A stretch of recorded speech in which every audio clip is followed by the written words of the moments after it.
खरंच रामदास पाटील साहेबांना निरोगी आयुष्यासाठी आणि त्यांच्या संपूर्ण मनोकामना पूर्ण होण्यासाठी तुम्ही आता जयघोष दिलेला आहे.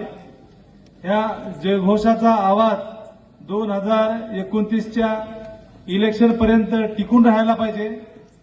त्यामुळे सर तुमच्या संपूर्ण प्लस पॉईंट आहे.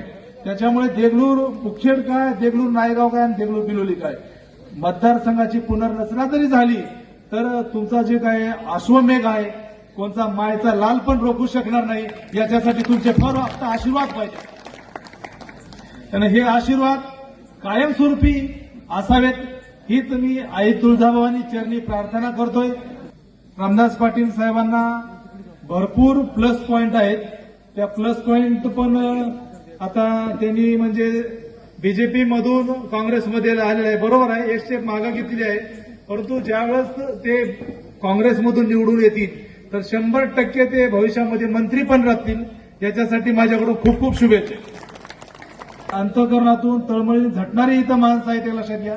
इथं जे काही लोक आलेले आहेत, सर्व जे काही आलेले आहेत काँग्रेस पक्षाच्या वतीने, तर हा कार्यक्रम फक्त काँग्रेस पक्षाचा नाही आहे, लक्षात घ्या.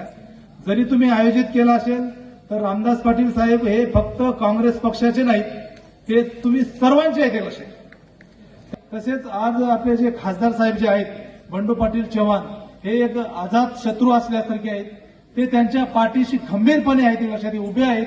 आणि संपूर्ण जे आपले काँग्रेस पक्षाचे जे हर्षवर्धन सपकाळ साहेब आहेत, यांच्याशी त्यांची जी काही नाळ आहे ती अतिशय महत्वाची आहे. त्यामुळे भविष्यामध्ये रामदास पाटील साहेबांना कोणीही रोखू शकणार नाही. त्यांचं जे काही जे कॅल्क्युलेशन आहे, त्यांचं जे काही जे मतदान आणि एवढं लांबत गेलेलं भाषण आमच्या अध्यक्ष मिस्त्री साहेबांच्या परमिशनने आणि संपूर्ण आपल्या तुमच्या परमिशनने मी इथं थांबवतो. पुन्हा एकदा आपल्याला उद्घोषणा करायची आहे.